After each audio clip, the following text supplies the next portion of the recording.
संतोष गरौल अभी आप सुन रहे हैं युवा स्टार संतोष गरौल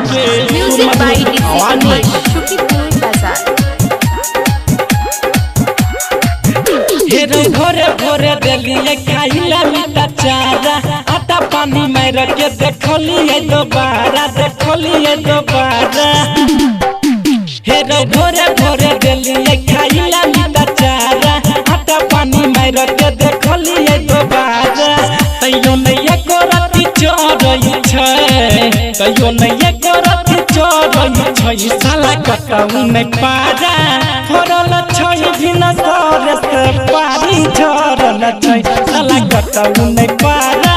फरल छै बिना सर से पारी झरल छै झरल छै।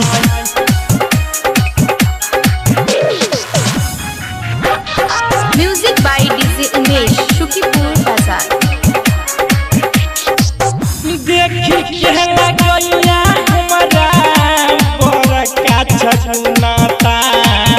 मिलत ही जोगार कोनो खोजै पड़तै मुनाफा देखी कहला गैया हमीता बड़का छछुनाता मिलत ही जोगार कोनो खोजै पड़तै मुनाफा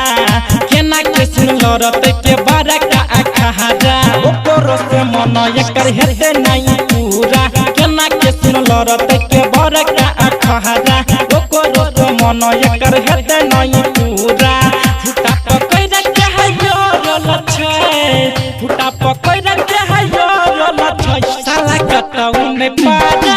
फरल छै बिना तोर से पारी झरल छै साला कटाऊ नहीं पारा फरल छै बिना तोर से पारी झरल छै।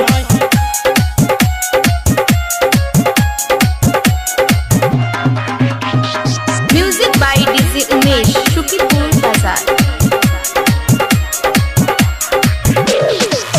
हमरा नहीं बुझाई छै रमीता की छै एकर इच्छा खाई नहीं छै खाना कल से रहै छै रौखा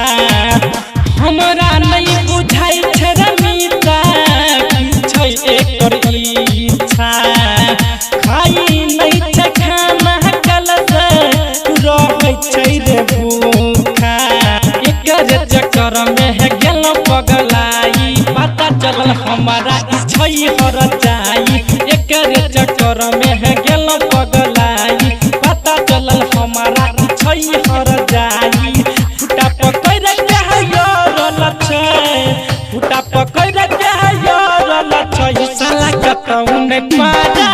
फरल छै बिना सर से पारी झरल छै साला कटाऊ नहीं पारा